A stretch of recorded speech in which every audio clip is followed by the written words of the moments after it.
Every team, every topic, everywhere. This is Believe.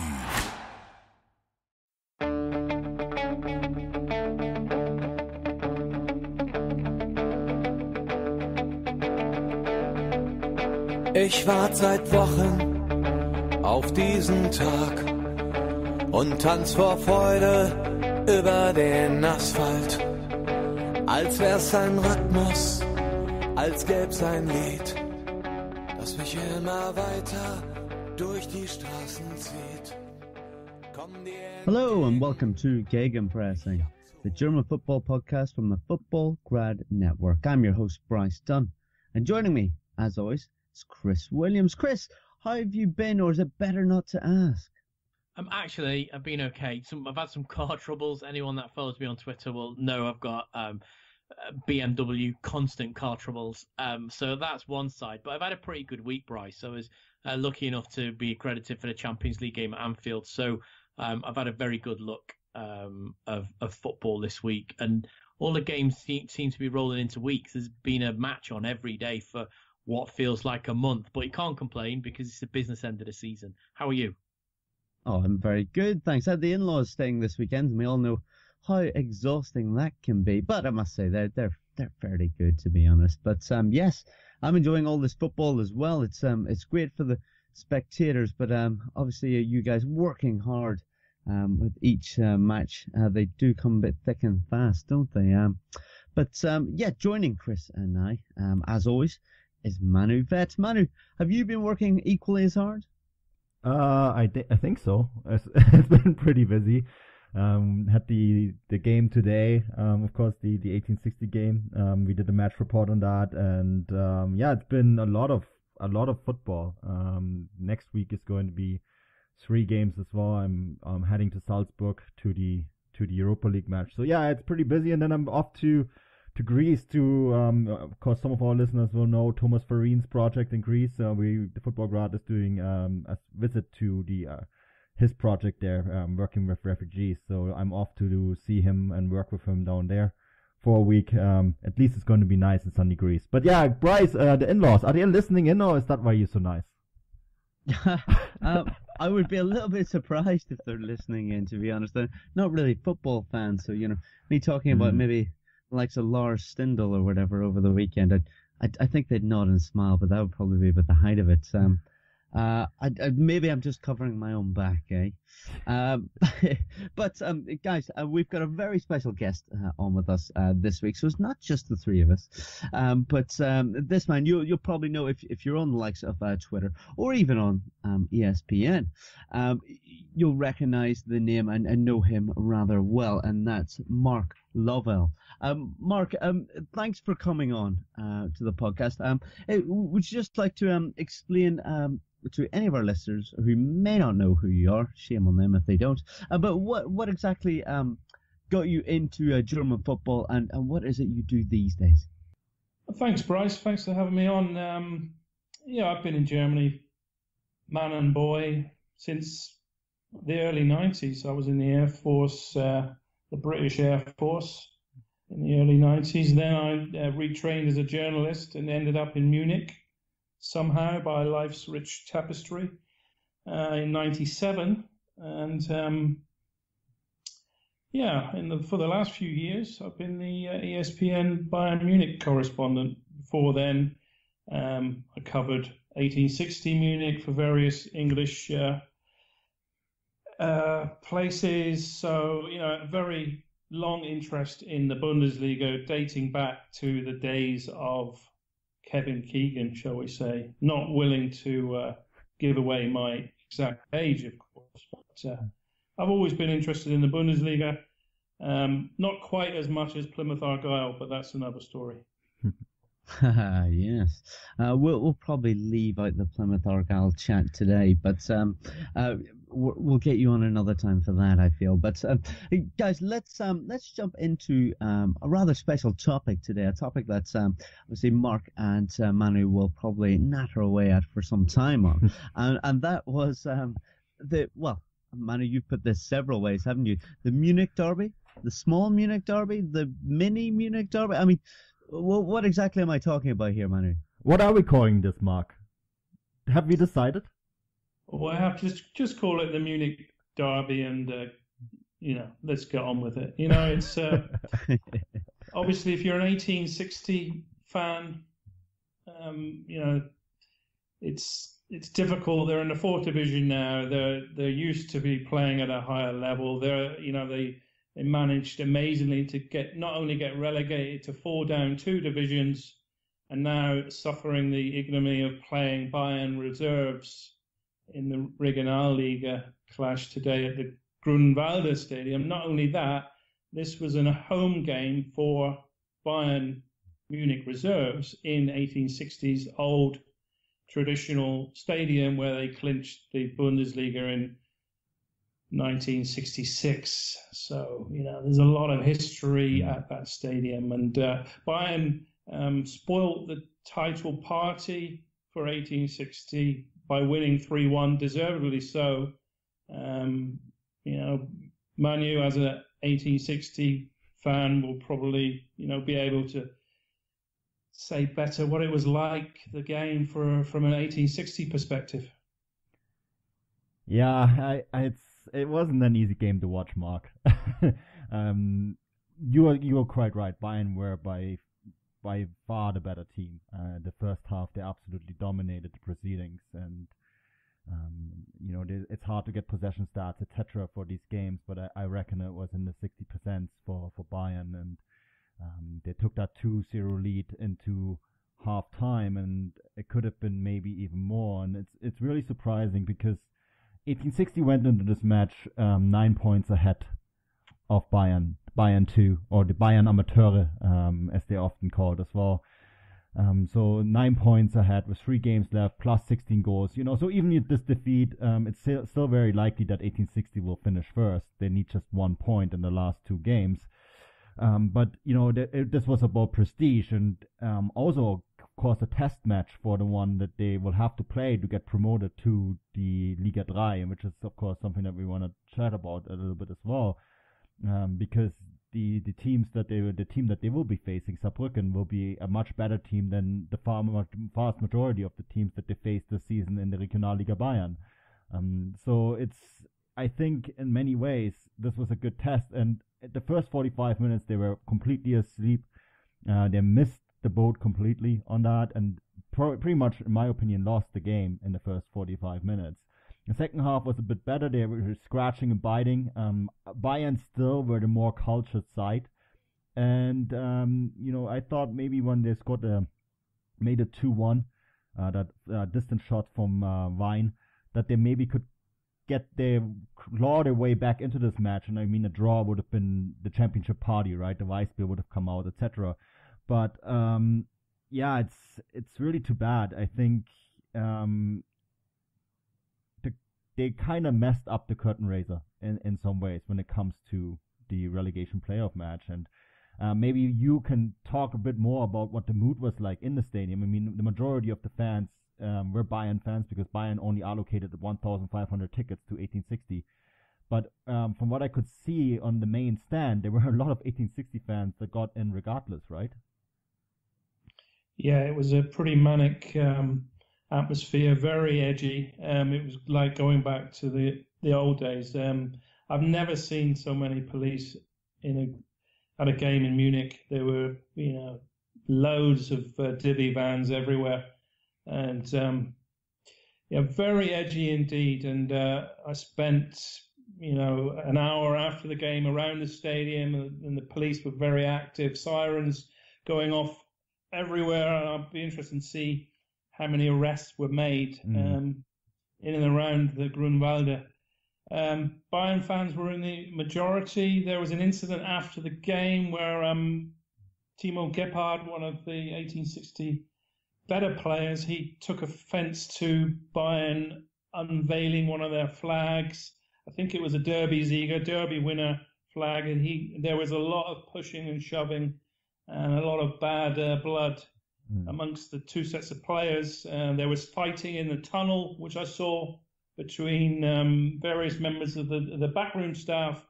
It was all going on, and yeah, it was quite interesting to be at, and that had nothing to do with the fans. The fans, yeah, there was smoke bombs going off, the whole lot. The referee didn't exactly make things go any more smoothly. Very up and down performance for him. I've forgotten how average a striker Sascha Mulders is. I'm a little bit worried about 1860 going into these two playoff games against Saarbrücken. Because it's so much pressure on 1860. They've dropped down 2 leagues. The expectations is they've been runaway league leaders for the whole season. They've been tested twice by Bayern reserves, and they've lost both those games. How are they going to stand up to the pressure, knowing that everyone expects them to go up against Saarbrücken? It's the expectations are there. Big 1860. They belong at a higher league, and today that worry and that fear that the players might not react too positively to that pressure, because it is an awful amount of pressure. And Saarbrücken probably go into those games not as favourites, with less pressure, and they can probably play a little bit more freely. So, if you ask me today, I'm just a little bit wary and a little bit worried for 1860 going forward. I hope they go up. They can rebuild in the 3rd division. It's a tricky one. There's still a lot of issues at the club, and going back to the game, Bayern deserved to win. They had a lot of quality on the pitch, and Bayern deserved to win. 1860 played better in the second half, but there's still more effort rather than quality play. So they will need their better players like Timo Gebhardt, who's coming back from a long injury, to step up for the playoffs. Yeah, I would totally go along with that. Maybe to add to the police story, Mark, the police, and this is a story that just broke just before we went on the podcast, they stormed Gegenpressing, where the 1860 fans were doing a public viewing, supposedly because there was someone that they were trying to find that got away and hung out at the Gegenpressing. Of course, the Gegenpressing is one of the newer breweries that are in Giesing and very much in the heartland of 1860 territory. And the story that broke said that the police used excessive force to find someone and didn't even find the person. So you speaking about arrests, it seems that the police has once again, and this happens a lot at the Munich police, that they use excessive force. So interesting that you mentioned this. Maybe to mention something about the opponent Saarbrücken, they won the game today easily. They have now played 34 games and they have collected 78 points. 1860 have played 34 and collected 77 points. The Regionalliga Südwest is a good league though, the Southwest division. There's some teams in there that have Bundesliga history, like Waldhof Mannheim, Saarbrücken of course, Offenbach, Elversberg, Ulm. Those are names that FSV Frankfurt as well, of course, a team that played in the 2nd Bundesliga just a few years ago. So this is a very good competition, a very good league, and I think you're quite right. This is, I'm not sure if we should be worried about it, them facing Saarbrücken. I don't know if 1860 will necessarily be the favorite, because I think they're coming from a weaker competition. But I look at the Saarbrücken side and I see a lot of difficulties, and of course the problem is 1860 won their league comprehensively, but the champion doesn't get promoted, right? This is maybe one of the biggest injustices of German football, that the 4th division champions do not get straight promoted to the 3rd division. Yeah, right. And you mentioned the league that Saarbrücken are in. I have relatives from the Offenbach area, and Offenbach won that league convincingly a couple of seasons ago, and they lost out in the playoffs to, I think, Magdeburg. And I remember massive crowd violence when they lost the second leg, and there was a lot of upset and frustration. And who knows what's in store for 1860? You remember how they reacted to defeat against Regensburg last season. So There's a lot of pressure on 1860, as there was for Offenbach that day. Offenbach were a big club, former German Cup winners, and there was an expectation for them to go up, and they didn't manage it, and the fans reacted badly. Manu, can I just ask? I mean, obviously for listeners out there that may be more familiar with Bundesliga and lesser so further down the footballing tiers in Germany, just for them, how many regional ligas are there, and what happens when you say you win the league, you go into the playoff? Do you have another playoff to play then, or how many teams drop down from the third tier? So 3 teams get relegated from the third division. There's 5 regional leagues. So the winners of the Regional League North, Regional League Northeast, Regional League West, and Regional League Bavaria qualify for the relegation playoffs, and the 2 first place teams from the Southwest division. The Southwest is the area in Germany with the most teams, so they get 2 playoff spots in their league. So 6 teams altogether. They get drawn to play playoffs. It's completely random. The draw is completely random.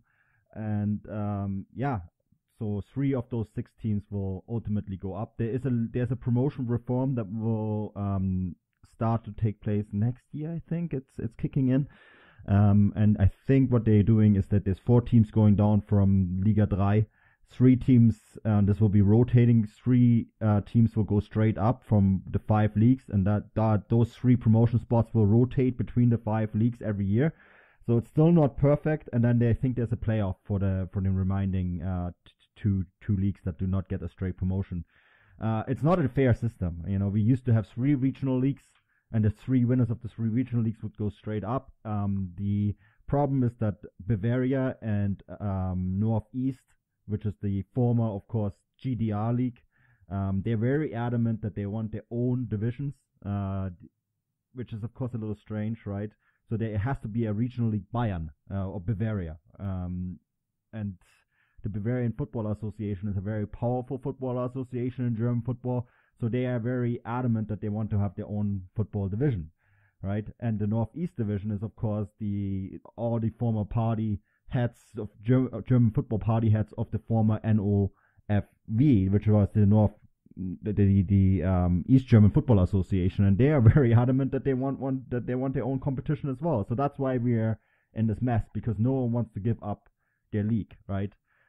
Because the most obvious thing to do would be to just go to 3 regional leagues, have the 3 winners go straight up, problem solved, right? But there's a lot of politics involved in this, which is why we have so many problems when it comes to promotion and relegation, and why promotion and relegation from the 4th division to the 3rd division is such a bottleneck in German football. And I mean, if we talk a little bit about Bayern II, and we go to you, maybe Mark, on them before we go to the main Bayern side, of course. I mean, Bayern II, are they full of players that come in and out of the first team? Or are they youth players, or what exactly is that team made up for anyone that's unfamiliar? And if it is youth players, is there anyone that we should be looking out for? Good question, Bryce. Well, the first goal scorer was a guy called Reed. They signed for 500,000 from Osnabrück, a 3rd division side. So money has been even spent on their so-called reserve side, but it's a lot of younger players, predominantly younger players. Even Reed was a youngster as well. So you're looking at an age range of 18 to 21. Felix Gutze is a stalwart, brother of Super Mario. A lot of talented players. Timothy Tillman, American, German. A lot of bright futures. You had the guy, Frank Evina, who made his first team debut yesterday. He came on for the last 20 odd minutes. A lot of talents. And I was just going to mention earlier, it's imperative for 1860 to go up this season, because I can bet you right now that Bayern will win this league next year with that type of side. It's 1860 will not challenge next season this this Bayern side. Yeah, I would go along with that. Absolutely. Wow. It's imperative that they go up this year. Well, I mean, Manu, just to balance things out, maybe one final question. I mean, is there anyone in that 1860 Munich side that you'd like to draw maybe our listeners' attentions to that you think deserves a special mention? Or there's a lot of younger players that were this 1860 side finished second last year, right? It was the 1862 reserve side that finished second last year, and then more or less got the job this year. There's a few interesting players in there, but I don't see anyone in that side that will have a massive Bundesliga career ahead of him. A lot of the players that could have maybe had a future were sold in the summer to generate needed cash. It's a good team. It's a team that could probably be competitive in the third division as well. But it's not, 1860s youth academy is not what it used to be.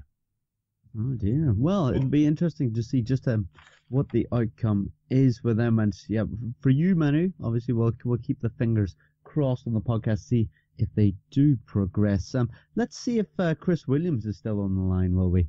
Let's talk about Bayern's first team and the Champions League action that occurred this week.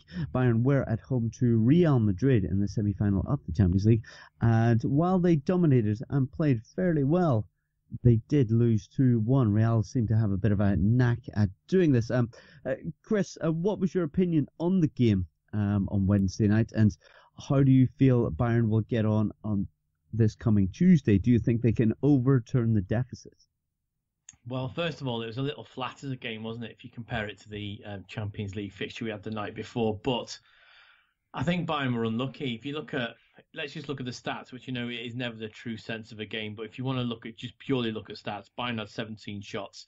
Crucially, only 5 of them were on target. They had 60% of possessions. They outpassed Real Madrid by over 200 passes. But as we've said a lot of times, it doesn't matter how long you have the ball, it's what you do with it when it counts. And I'm disappointed for Bayern because I think they had clear opportunities to score. Real had a pretty poor night. Cristiano Ronaldo had an off night, which you don't get very often. And if you do get one of them, you should really be punishing Real Madrid. And Bayern didn't do that. And then obviously, they were gifted a goal by Rafinha, weren't they? It's a horrendous blind pass. A horrendous blind square pass in a Champions League semi-final, and they were punished by that, and obviously they were punished by the young lad who came off the bench. So it must be really disappointing for Bayern because they've got it all to do now in Bernabeu, and we saw how hard Juventus had it, even when it looked like they just maybe have done it. Obviously, Real got a last-minute penalty, which was a penalty in my eyes. I'm not going to argue with that, but I think it just goes to show that if you want to get the better of Real Madrid, you need to maybe win your home game. I know it was a similar sort of story last season, and then obviously Bayern went over to Madrid and played very, very well, took the game to extra time, and again it was a very controversial way they were knocked out. They were knocked out by a couple of offside goals. Obviously the red card for Vidal, which I think was harsh, considering that Real should have had Camazero sent off as well. So I think they've got it all to do, but they have got the experience, Bryce, of playing at this level, and they've got some very experienced players. My only worry is obviously they lost Robben and Boateng early on, which I think was a shame for them again because their whole dynamic was changed early on after 8 moments. This one was, if it was going to go wrong for you, it went wrong for them, and I really think they face an uphill battle. Can they do it? Well, of course they can, because it's 90 minutes of football, and you can never say it's over.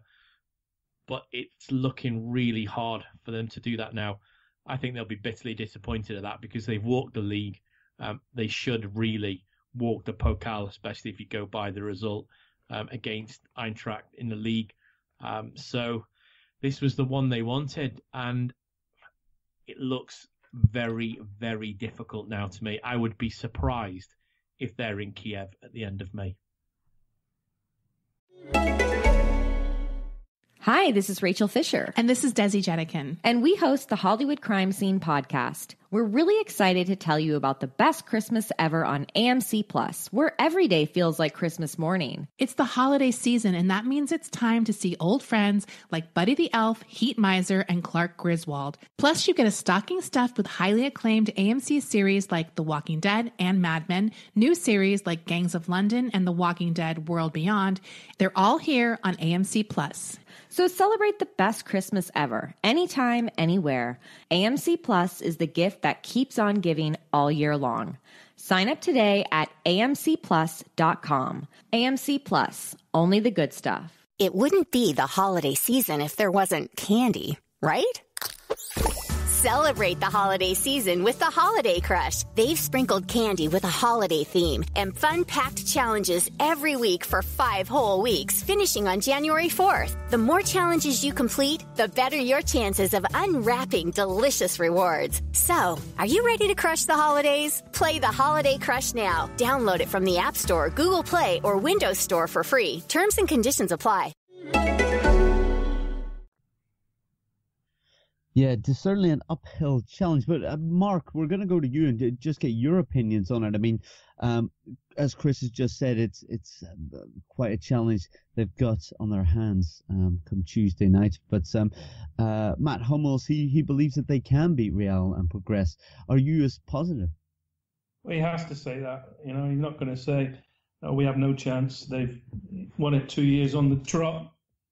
We've got no chance. We might as well not bother flying to Madrid and prepare for the German Cup final." No, you know, they're German champions. They won it last year, 2-1 in 90 minutes. They go there again. They have a massive squad. They can compensate for certain injuries. My main concern is Jerome Boateng missing. When Bayern have played with Boateng on the pitch, they haven't lost this season. 29 games. He didn't play in the defeats to PSG, Leipzig, Hoffenheim, and Mönchengladbach. And when he left the pitch, Bayern were leading 1-0. And that says it all for me, how important he is to Jupp Heynckes' side. Hummels and Süle will play at the back, and they're just won't do it for me. Alaba will come back from injury. He will play at left back instead of Rafinha. Kimmich right back. That's a decent enough back line. Sven Ulreich, Lewandowski. We can talk about him all day. He's a lot of criticism for him from the first leg. How he didn't turn up for a big game again. You'd have to fancy one of Lewandowski and Ronaldo to score this time around, having both of them missed out in Munich. I'm not totally writing off Bayern at this stage. They've got it all to do. Real just seemed to find a way. You know, didn't play very well in Munich, but you always had the feeling that they would score. And,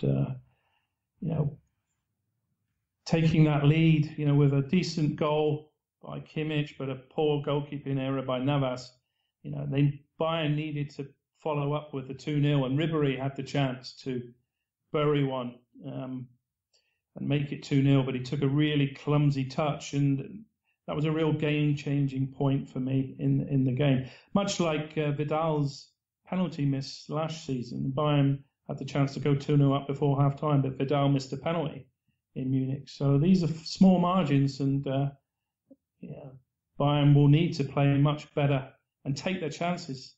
They weren't at all efficient or clinical in Munich on Wednesday, and they played a C team, shall we? Not even a B team, and they beat Eintracht Frankfurt 4-1, but they were so clinical and so efficient.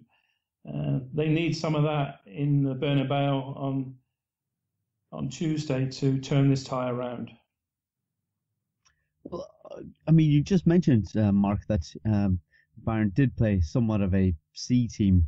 They brought in a few unfamiliar faces. Do you see any of those unfamiliar faces appearing midweek, or do you think it's too much of a risk?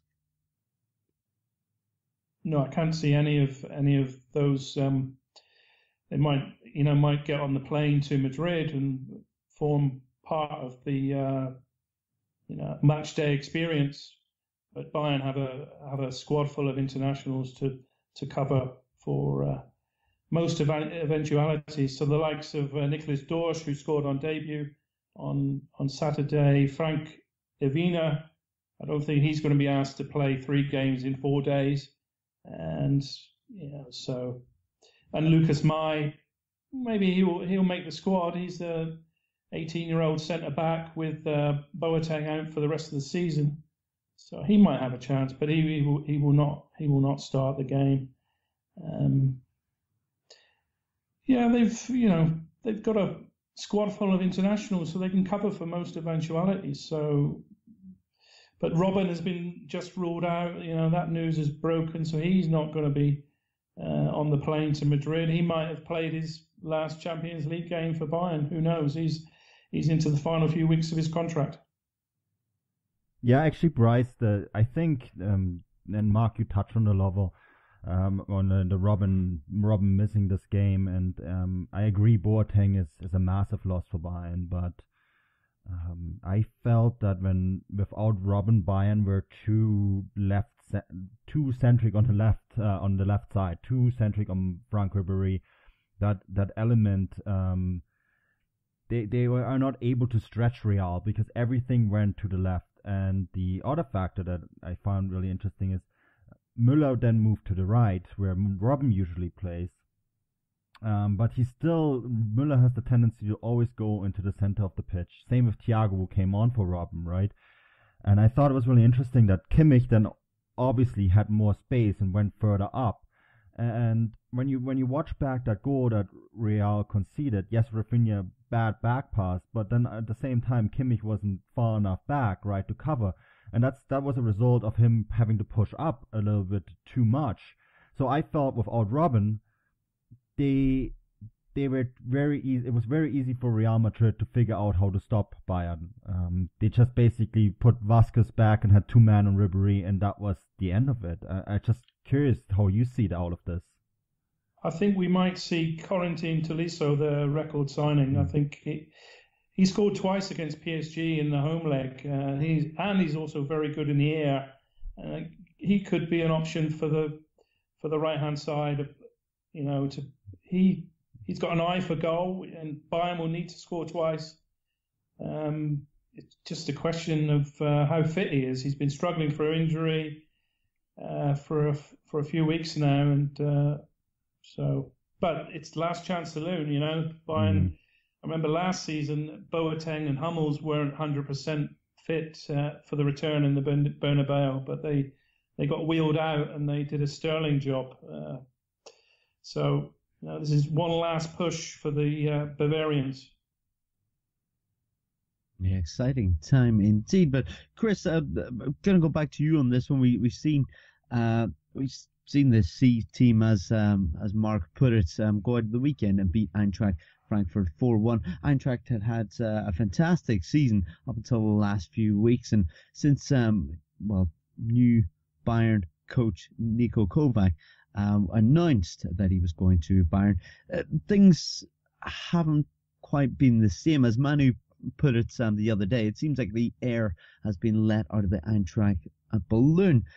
What do you think the problem is there? Do you think it's the players, or do you think he's slightly taken his attention off it and focusing on Bayern? Do you know what? I don't think he, disrespectful might be the wrong word, but I don't think he's that type of guy. I think he's very focused on Frankfurt, and I just don't see him turning up to this final and not putting his all in. Now, as I said before, I can't see anything else but a Bayern Munich win, because they are so strong, because of the fact they can put out one of 3 sides. So that's going to be difficult for Eintracht. I was just disappointed with them, really. I mean, if you look at the back line of what Bayern had out, you would maybe think that Jovic especially could pinch a goal there, maybe even Fabian playing it in, but it wasn't. I mean, even Wolves played fantastically well. Maybe it was just an off day for them, and if they ran out of steam a little bit towards the end of the season, possibly. But I think we should judge them on where they were last season. Remember how critical we were around about Christmas when the wheels came off. And this time they've got can we call it May? It's basically the back end of April. They've got themselves into a position where they could still qualify for the Europa League next season, which would be immense for them, be a fantastic stepping stone and fantastic building block for them. It's just disappointing, I suppose, if you're an Eintracht Frankfurt fan, and I know we do have many listeners who are Eintracht Frankfurt fans.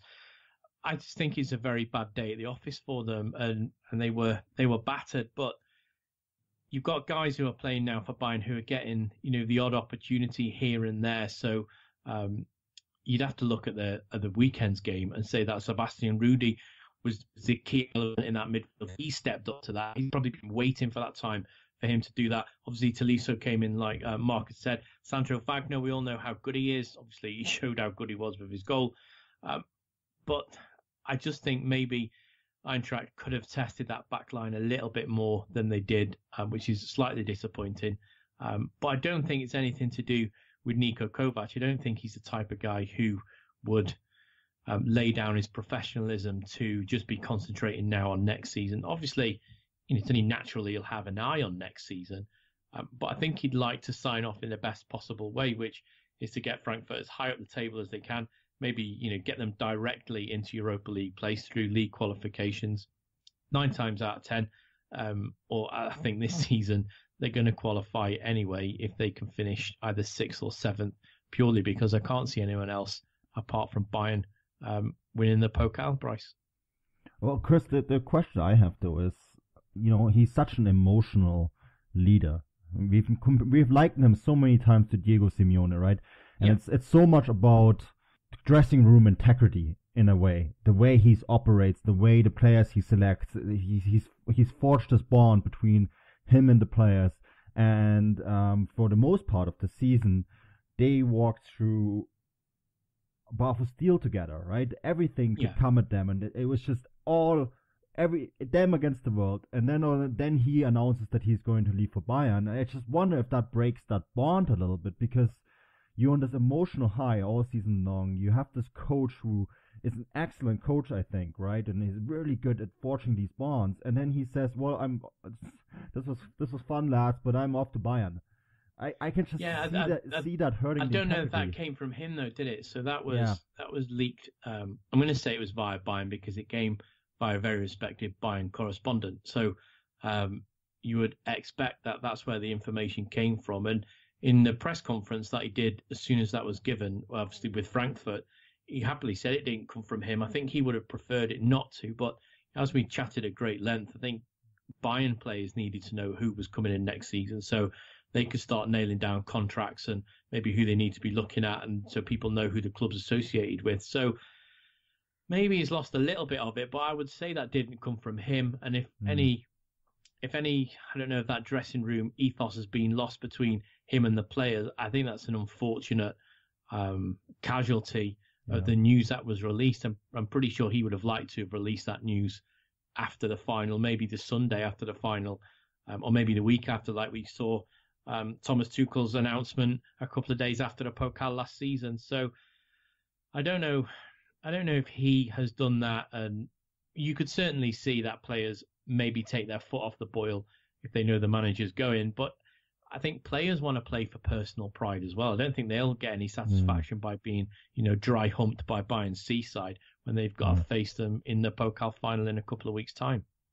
Yeah, I think that's 6 away games on the trot for Frankfurt that they've lost, even before Kovac's announcement. So they've been struggling for a bit. But these are small margins again. Bayern were indebted to Sven Ulreich for a brilliant save on the onrushing, was it Luka Jovic? He was clean through. He should have scored. Eintracht had the best chances in the first half. The game was going nowhere. I thought it was going 0-0. And then Bayern, Ulreich just made the save. Bayern go up the other end, and Wagner lays on a goal for Niklas Dorsch on debut. So those are the small margins we were talking about, even at a Bundesliga level. You have to take your chances. And we saw that Frankfurt in the cup, they grabbed a goal from a set piece against Schalke, go 1-0 up against the odds, and they defend for their lives, and they hold on to the victory, and they're going to play in Berlin against Bayern next month. And that, I'm convinced if that goal had gone in from Jovic just before half-time, that would have given Frankfurt an added boost and something really to hold onto going, and take the game away from Bayern was struggling with that side. They wouldn't have won that game 4-1 if they'd have taken that chance. Yeah, but Mark, Freddy Bobic, the Eintracht sporting director, was absolutely furious post-game. I mean, he was at 180 degrees. He was, he was saying all sorts of things, that it's an embarrassing result, that they should have really taken the chances and won this game, that he feels that players are not taking this as serious anymore. So, I mean, this is even coming from Eintracht Frankfurt themselves. So certainly, I think there seems to be a little bit amiss at the moment. Absolutely. There's even talk that, rumours talk that they would remove Kovac from his position prematurely. Yep. So things are obviously not right. There's a little bit of unrest in the camp, but I think that once this league campaign's out of the way, they'll one last push, Berlin, and concentrate on the cup final. Mark, can I just ask, just to finish off, I suppose, on Munich before we cover the rest of the league? The guys have spoke about Niko Kovac, and so have I suppose, all season, but you've covered Bayern Munich for some time now. Do you feel Niko Kovac is going to be up to the job? Do you think he's going to be a success for the Bavarians? Depends what you call a success. I remember Felix Magath winning the double in successive seasons, and you'd have to travel a long way for, people to speak very positively of Felix Magath, maybe in China. So I expect Kovac to win the Bundesliga with Bayern and rack up a few more titles that way, but he's going to be judged on the Champions League like everyone else, And I don't, if you ask me now, I don't see where his defensive tactics, how he can really bring Bayern on too much in the Champions League. But that's, I'm sure we'll talk about other progressive type coaches, one young man at Hoffenheim later in the podcast. Well, let's move straight on to him right now in Julian Nagelsmann at Hoffenheim. Hoffenheim have now moved up to 4th place. That's right, they've moved into the Champions League spots by not having been defeated in 9 games. That's quite impressive, Manu, isn't it? Things are looking rather good for Hoffenheim after a spell before this that was rather up and down. Yeah, he's done. I mean, I said this last week already. I think he's growing up as a coach very quickly. He's in a lot of criticism in the Hinrunde, and in the Rückrunde has been doing a fantastic job. And they might be. And we had them not on the radar at all for a Champions League spot, did we? I mean, Chris, we spoke a few weeks ago on that we were pretty sure it would be Leipzig, Leverkusen, Dortmund, and Schalke. Those are the teams that would be challenging. No one spoke of Hoffenheim, and now Hoffenheim look like the team that will be in that 4th place, and this time straight to the Champions League group stage. Remarkable, absolutely remarkable. Yeah, and I don't think anyone would have expected the run they've gone on since they were beaten by Schalke. They've been an incredible force. Slipped the odd occasion, but I mean, remember way back, they absolutely battered FC Köln, didn't they? And destroyed them. And then I think we were expecting a closer game than Leipzig, and if we go by today's result for them, their wheels have well and truly fallen off. And Hoffenheim have stepped up to the plate just when it was required. Like this, the run-in, if you want to go on a great run, then start it round about the back end of January, start of February, and get yourself on a momentum. And that's what Hoffenheim have done. I mean, they are unbeaten since mid-February in the league, which remarkable. is remarkable. They put 3 back-to-back wins away. They've picked up the odd draw here and there. but they've picked up points against their rivals in the area where they're fighting for. So, they picked up a draw against Gladbach and also against Frankfurt, maybe a slight poor one with Freiburg. But outside of that, they've been absolutely fantastic when it comes to these games. And for a team that was maybe looking like they wouldn't get Champions League football, it might have been quite easy for them to switch off. But they've gone and played teams who are fighting for their lives. So they've played Freiburg, they played Wolfsburg, they played Cologne, and they've played Hamburg, and they've come out of those with victories, by the Freiburg one. And that's a sign of concentration, because you're playing teams who, ultimately down in the brown sticky stuff. So it's hard for them to keep that concentration. And if they can get that last Champions League automatic group stage qualification place, they will have earned it through real hard work. And I can't see them stopping this run against Stuttgart. And then, we've got a last day fight off with Dortmund, to see how high they can get in the league. So it's going to be fascinating. But yeah, you're quite right, Manu. Nagelsmann has learned. He was quite arrogant, maybe the wrong word, but maybe a little stubborn. But he seems to, after the winter break, he's really taken on what needed to be done there and turned it around. And yeah, he's done it quite quietly. Although they've put some fantastic results away, he's just gone about his business, and they've been playing some fantastic football once again. Yeah, maybe a small little negative. They lost Serge Gnabry for the rest of the season. That's of course a huge damper. Curious, Mark, what do you think? That's going to hurt them big time, isn't it, in the run in the last two games? Absolutely, he's been a key man. But they have other talented players to compensate for that, and playing with a lot of freedom, and players seem to be really happy that Nagelsmann's staying around. It's interesting, the timing of all this. Frankfurt were flying, early in the season, and then suddenly there were the rumours of Kovac and Bayern, and then it suddenly happened. But Nagelsmann was strongly linked with Bayern, but they had a terrible start to the season, as you mentioned, and he failed his Champions League audition against Liverpool, and his stock fell a lot, Nagelsmann, and he's quietly got about his business, and he seems to be thriving there, and he's set for bigger places than Hoffenheim. It's just a question of when he ends up at Bayern, but has he got one job in between there? Or Dortmund. Dortmund still really want him too, Mark. I think, they are almost ready to maybe move on, keep Stöger for one more season to have him the year after. It's going to be an interesting battle for him, I think, in 2019. Well, he won't be short of options, no. That's for sure. A lot of interested parties. Yes, indeed. It'll be interesting to see just where his next stepping stone is, but doing a fantastic job at Hoffenheim. And let's see if they do make it to the Champions League. Chris, another side battling for Champions League spot, and it looks rather likely, is Borussia Dortmund, but they would have increased those odds and possibly put themselves in a position that it was all but certain with a victory today, but they fell short, didn't they, with a draw against Werder Bremen.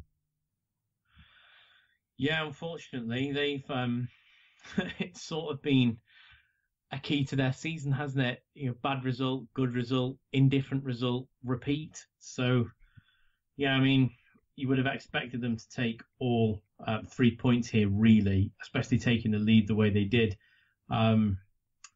It's another one for Dortmund, unfortunately, where just when you think maybe it's getting a little better for them, it doesn't. I think we were talking after last week, maybe they could put their foot down and lay the gauntlet back to Schalke and say, actually, we're the best side in the region. But, now Schalke have got that little gap in front of them. We've got 2 games to play. How's it going to happen? How's it going to finish? If they have any more stumbles, the way Hoffenheim are playing, that very last match could almost be a shootout for third place. They hit the woodwork 3 times today, Chris. Dortmund did.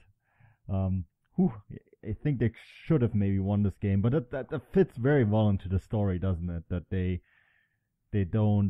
just not as effective as they should be. The football has improved the last 2 match days, but consistency is maybe the next step. I just can't see Peter Stöger sticking around for another season. If he does, I feel sorry. Feel sorry for the Dortmund fans, and I'm looking at it from the perspective of Marco Reus extending his contract. I don't think he would extend his contract if he knows that Peter Stöger's hanging around for another season. I just don't think that's. Yeah, I don't agree think with that's an option. I agree with that completely. I think he got them out of a situation perchance when it all went wrong with Peter Bosch, and I just can't see them staying with him. It's not the football that the fans are used to. It's not the football the directors are used to.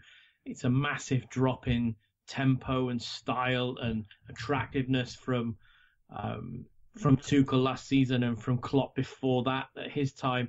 And they need someone who gets the fans and who can bring back that exciting sort of football and can take Dortmund back to where they want to be, which is the latter stages of the Champions League and either winning a cup or fighting for the league, and they're nowhere near any of that this season.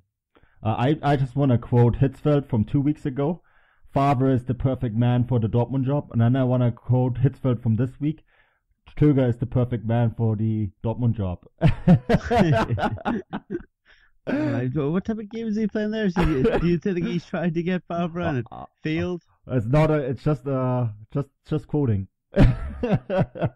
Just quotes. That's all it is. Just quotes. But it's going to be a tricky one for Borussia Dortmund, as next week they will be taking on a Mainz side that managed a 3-0 victory against RB Leipzig. Rather unexpected this week. But that I suppose is the perfect bridge for us to talk about the relegation battle and what's happening at that end of the table. And Manu, Hamburg. What can we say? They're doing their best, aren't they, to make to make it another year in the Bundesliga, as they were away from home against Wolfsburg.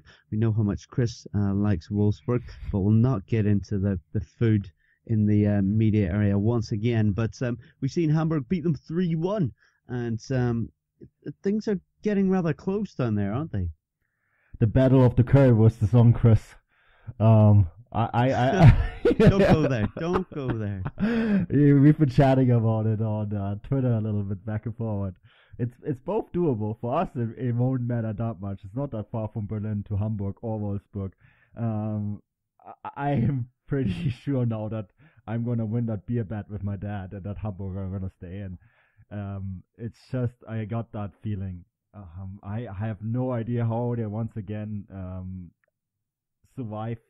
surviving this, but it just seems like that clock doesn't want to stop ticking, and I think at this stage this is just a remarkable story that is unfolding in front of our eyes, because 4 or 5 weeks ago we were 100% certain that they would go down, but I mean they're a little bit like cockroaches. They just don't want to die. Wow, I don't know what to say anymore. If we move to Mark, I mean, do you think that Hamburg might pull themselves out of this predicament? I mean, they have quite the experience of just about surviving. I'm hopeful. I know I'm in a minority, but I have a soft spot for Hamburg from my days of Kevin Keegan back in the late 70s. So I'm really hopeful, but just when all hope had gone, Titz has turned it around, and they're just 2 points behind Wolfsburg now, and 2 games to go. They're playing Frankfurt next week in Frankfurt, so I don't really fancy them to win that game. It may be a draw. Yeah, but they have to win these games. And last day of the season, Mönchengladbach, who have lost Lars Stindl, who's now out of the World Cup, I believe. Mm. So a weakened Gladbach side. I'm hopeful, but it worries me a little bit this psychology now, everyone thinks that Hamburg are going to stay up. So, I'm not sure. Yeah, but if anyone can do it, if any team in that league has the experience, Mark, it's them. I mean, they've been doing it for almost a decade now. Yeah, and Wolfsburg look a sorry lot of overpaid prima donnas, and it wouldn't upset me too much if they fell through the trapdoor. No, yeah, that makes two of us. Yeah, but not three of you. Hey, look, I told you I've been there 3 times and I've failed to make the Volkswagen Museum 3 times. So I would like to go back one more time and go and visit the Autostadt. That's all I want to do. I'm pretty sure the ICE stops on the way from Berlin to Hamburg. Chris, we can just stop, walk through it, and then head on to Hamburg for the relegation playoff. What are you guys like? Good Lord. Right, guys, I feel at this moment we need to talk then about Bundesliga 2 and Fortuna Düsseldorf, who will be making their way up to Bundesliga. Mark, how do you feel about this? Will you be happy to see Fortuna come back up to the top flight? Absolutely. Well done to Friedhelm Funkel, one of the great names in German football, really. He must have had about 15 clubs, but I remember him at 1860 Munich, trying to do his best there to get them out of the second division and failing. A great story. A big club in the area and deserved promotion. They've been up there all season, and they got the job that's done in Dresden this weekend. Their old, Friedhelm Funkel's old assistant is Peter Hermann, who. Bayern signed Funkel's assistant for 2.5 million euros in October as, on the wish of bankers. He says, I'm not doing the job at Bayern unless Hermann comes with me. So, he's obviously, he played a role in Düsseldorf's promotion at the start of the season, and he's been Heinke's right-hand man all season at Bayern. So, but I'm more interested in Nuremberg. I have another soft spot for Nuremberg. I want to see them go up as well. Another big club, the Franconians, and hopefully they can seal promotion tomorrow on Monday evening. I think they're playing Brunswick. So that'll be an interesting game. Yeah, that makes two of us. I really want to see Nuremberg go up too. Well, that game is actually being shown in the UK as well. If you are listening from there, they're going to show it on BT Sports. So, yeah, try and tune into that one. It's going to be a rather fantastic occasion, I feel. But, Chris, it's going to be great to have two rather large former giants, I suppose, in German football back in the top flight.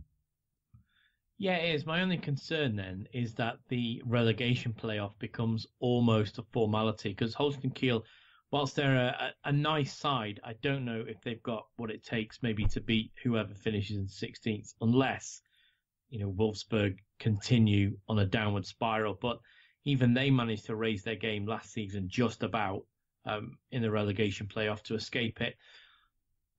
I think maybe the main league side who finishes in 16th would be a little more challenged by Nuremberg than they would do by Kiel. So that would be my only offer of advice to keep it fresh for that last, two-legged game.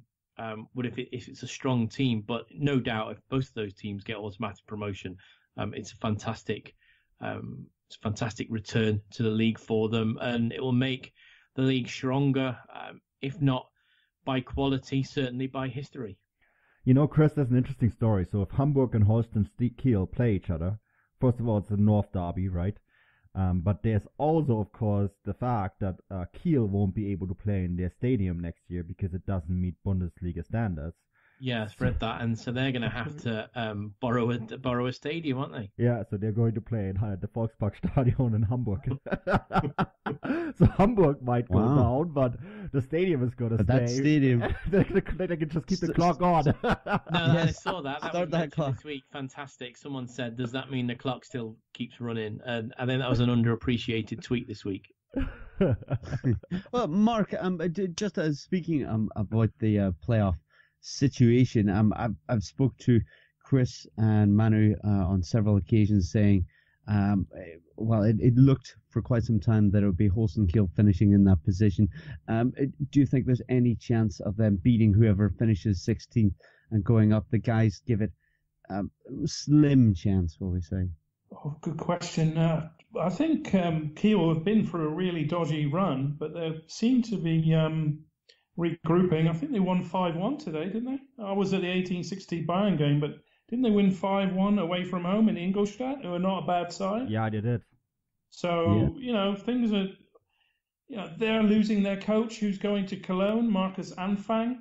He's a one to watch next season in charge of relegated Cologne. So he will want to leave with promotion. So I'm not writing off their prospects at all. There are a lot of very average sides towards the foot of the Bundesliga, and Kiel are used to winning games this season and used to scoring a lot of goals. So, yeah, maybe 60-40 in the Bundesliga side's favour.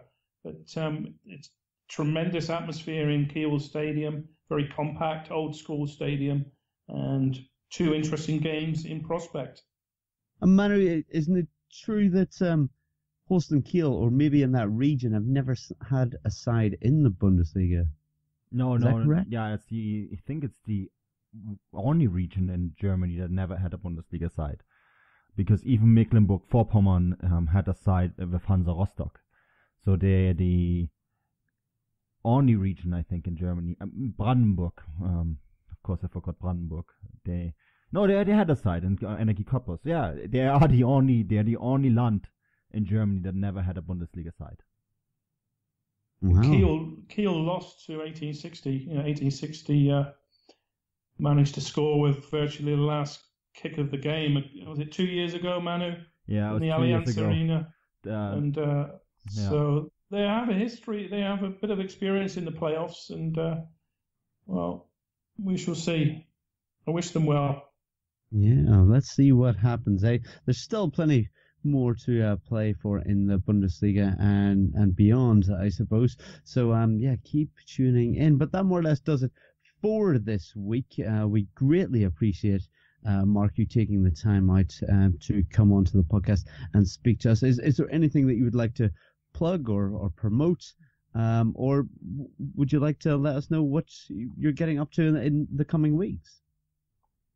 What am I getting up to in the coming weeks? Well, I'm not going to Madrid.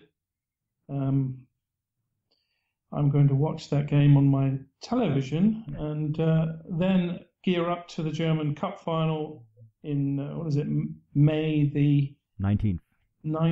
So I look forward to that, and hopefully after that have a long, nice, quiet summer watching plenty of cricket and enjoying myself. Oh, sounds lovely. What is your Twitter handle, or where can people find you online? My Twitter handle, if you're that way inclined, I don't encourage you to follow me. It's pretty dull, unless you like hearing little bits about Plymouth Argyle and cricket and all these lovely pastimes. So don't bother unless you really want to. But it is Lovell Lowdown. And you can read certain highly charged articles on ESPN as the Bayern Munich correspondent. Lovely stuff. Yeah, guys, make sure to check them out, especially if you're a Plymouth Argyle fan. But Chris, let's go to you next. What have you got going on this week? Well, a little like Mark, I'll be watching the Champions League second leg on my television. I have decided not to travel to Rome. Do not fancy being stabbed in the arse with a knife on my walk up to the stadium. So I've chosen to stay at home. And then I will be planning a trip out to Berlin, which is happening the week after. So we are hoping to catch the last game, match day 34, which is Hertha Berlin against Leipzig. And then obviously the Pokal final the week after, as well as the relegation playoff and the Europa League final. So it's going to be a busy couple of weeks. And what is your Twitter handle? Well, what it normally is, Bryce, it's Chris78 Williams, but most of my stuff will go out via @FootballGradLife. Yeah, good stuff. Well, you never know. Mark's fans could be tuning into this for the first time, Chris. But yes, stay safe. Manu, what have you got going on this week? Yeah, I'm not going to Madrid or Rome either. I'm going to Salzburg for their Europa League return match. It's just down the road, so I'm jumping on a car and driving there. And then the next morning I'm flying to Greece to support Thomas's project, Thomas Farin's project. He was, of course, on the Football Grad podcast a few weeks ago. He works with Syrian refugees in a football project there. So we're going to have that covered on footballgrad.com. Yeah, so that's it pretty much. Then getting ready, of course, Chris and I are going to hang out in Berlin and doing tons of coverage from there. So stay tuned for that. That will be all on @footballgrad live, and you can follow me at Manuel Veth. Fantastic. Yeah, great job Thomas is doing there, by the way. But yeah, thanks guys for tuning in as always. If you like what you've heard, please head over to the likes of iTunes or wherever you get your podcasts from and just give us some positive feedback. We'd certainly appreciate that. And yes, feel free to get in touch with the podcast either at Football Grad Live or with any of us three that are regularly on here, I suppose. Thanks to Mark and to all of you for listening. Enjoy the Champions League games midweek and then on to more Bundesliga next week. Auf Wiedersehen.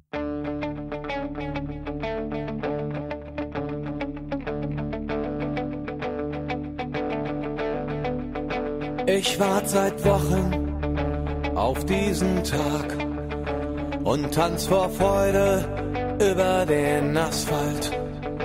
Als wär's ein Rhythmus, als gäb's ein Lied, das mich immer weiter durch die Straßen zieht.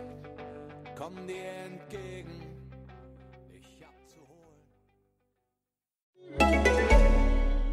Imagine if you could shop the shelves of all your local liquor stores at the same time. Well, spoiler alert, you can with Drizzly, the #1 alcohol delivery app. Drizzly lets you compare prices from local liquor stores on a huge selection of beer, wine, and spirits, then get them delivered right to your door in under 60 minutes. And right now, Drizzly is giving all new customers $5 off their first order. Just enter promo code SAVE5 at checkout. Download the Drizzly app or go to drizzly.com. That's DRIZLY.com. Thank you for listening to Believe. You can show support to your host by subscribing to the show and giving us a 5-star rating on your preferred platform. Check us out at Believe.com and search for BLEAV on YouTube.